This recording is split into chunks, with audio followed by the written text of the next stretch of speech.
Greetings and welcome to the Dr. J Vlog series. It is Saturday, August 2nd, 2025, and on Saturdays we talk about sports and have a little bit of fun.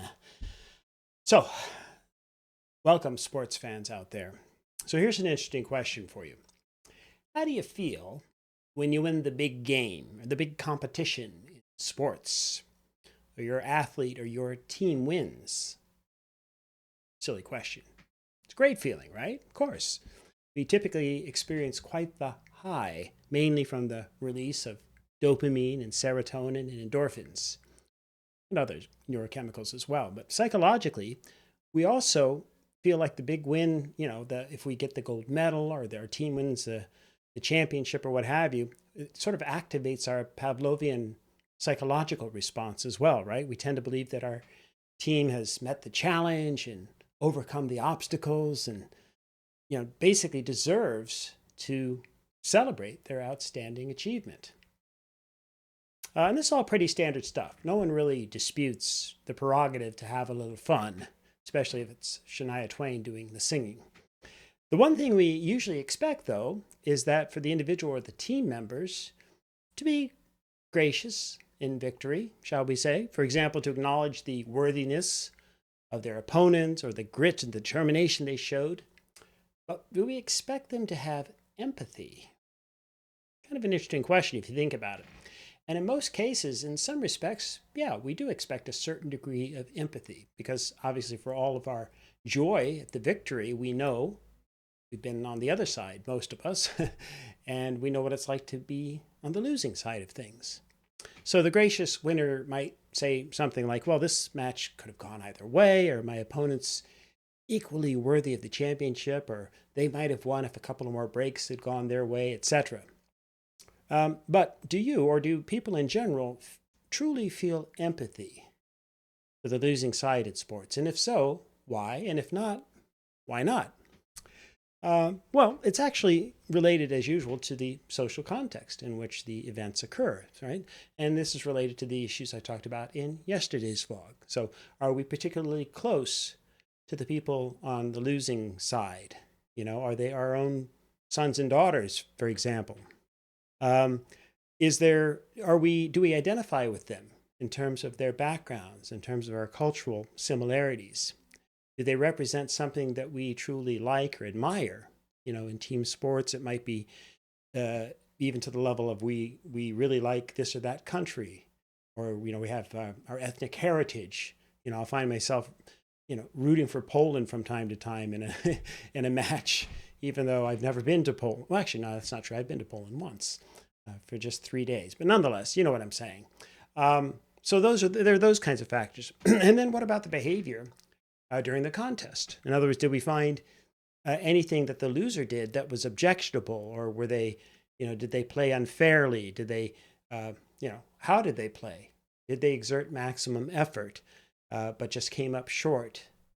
Were they honorable in every other way? So in short, do we view them as worthy competitors, right? And deserving of our respect? And if so, then we'll tend to, again, feel some empathy. We'll respect the losing side, find reasons to acknowledge them and their efforts, and usually, as I say, express at least some degree of empathy. And it's like we say something like, I really feel bad that the other team lost, right? Or that such and such lost, or it's a shame anyone had to lose, that sort of thing. So in effect, we, in a way, think of losing as a form of punishment. In fact, we even sometimes use the expression that the team suffered a punishing loss. And we might, again, genuinely feel bad for them. And such is the nature of sports. And perhaps we enjoy sports because they're kind of a microcosm of life in general. Most of us want to do well, and we want to succeed in life, in our relationships with our family, in our jobs, in terms of the lifestyle we'd prefer to lead, and so forth. We like to feel like we're somehow winning the game of life, if you will. But do you ever feel like a loser? Do you ever say to yourself, literally, I'm such a loser? Or it's an awful feeling then to try to break that cycle of negativity and even depression that we sometimes experience. I've been there at times. At my lowest moments, I've actually thought or said out loud or to myself, if to no one else, I'm such a loser. It's funny though, I've never said that just from losing in sports, right? And again, like yourself, like most normal people, I've lost tons. I've lost many matches, I've lost many games, etc. But I never say to myself after losing in sports, oh, I'm such a loser. Interesting. But I have said that on occasion when things haven't worked out for me in my personal or professional life, when I couldn't get a job or when I felt like a failure, in the context of a personal relationship. Interesting. Or then there's the case of a friend of mine. When we were young and dating and before we'd figured life out and partners and all that sort of thing, we were at a party.